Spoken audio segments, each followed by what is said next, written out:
उसने सारा दिन काम किया, सारी रात काम की। उसने खेलना छोड़ा, उसने मौज मस्ती छोड़ी।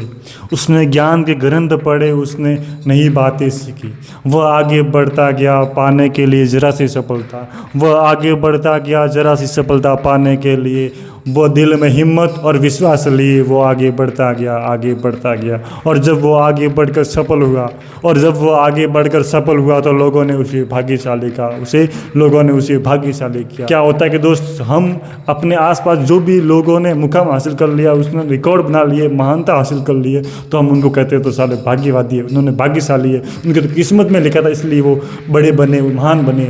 नहीं साहब, किस्मत में लिखा होता है इसलिए वो महान नहीं बने। उन्होंने साहब संघर्ष किया था, मेहनत की थी, अपने जीवन का जो अमूल्य समय था उसको सब उन्होंने संघर्ष में, मेहनत में लगाया था, तब जाकर वो महान बने, वो अच्छी उपलब्धि हासिल की है। उन्होंने साहब किस्मत को लाया है, उन्होंने भाग्य को अपने जीवन में लाया है, न कि उनके पीछे भागे साहब। उन्होंने संघर्ष के पीछे भागे, वो मेहनत के पीछे भागे, तब जाकर उन्होंने अच्छी सफलता प्राप्त की है। दोस्तों क्या होता है कि दोस्त, हम कहते हैं कि ग्राहम बेल किस्मतवादी थे, कि भाग्यशाली के थे कि उनके जीवन में टेलीफोन का आविष्कार लिखा था, इसलिए उन्होंने टेलीफोन का आविष्कार किया। नहीं साहब, उन्होंने संघर्ष किया था, उन्होंने मेहनत की थी।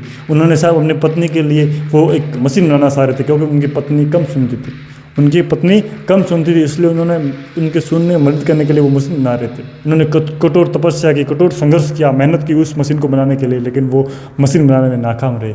लेकिन दोस्तों उस मशीन बनाने की प्रक्रिया में उन्होंने टेलीफोन बनाने का सिद्धांत ढूंढ लिया कि टेलीफोन कैसे काम करता है, वो सिद्धांत ढूंढ लिया उस मशीन बनाने की प्रक्रिया में, और उस सिद्धांत पर काम किया और उन्होंने टेलीफोन का आविष्कार किया। तो साहब हम उनको भाग्यशाली नहीं कह सकते, उनको हम किस्मतवादी नहीं कह सकते साहब। उन्होंने मेहनत की थी, संघर्ष किया मशीन के प्रति, लेकिन उस मशीन में से वो सिद्धांत निकल कर आया टेलीफोन का, जिस पर उन्होंने कार्य किया और वो टेलीफोन का आविष्कार किया साहब।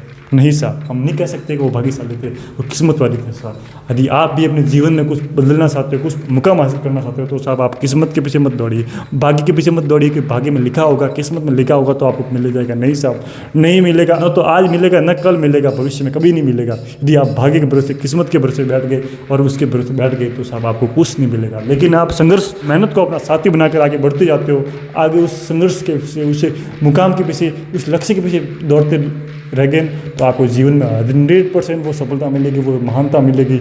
जो लोग आपको कहेंगे ये तो भाग्यशाली है, वो किस्मतवादी है, लेकिन आपने वो संघर्ष से प्राप्त किया होगा वो चीज़, वो लक्ष्य, वो मुकाम। जय हिंद।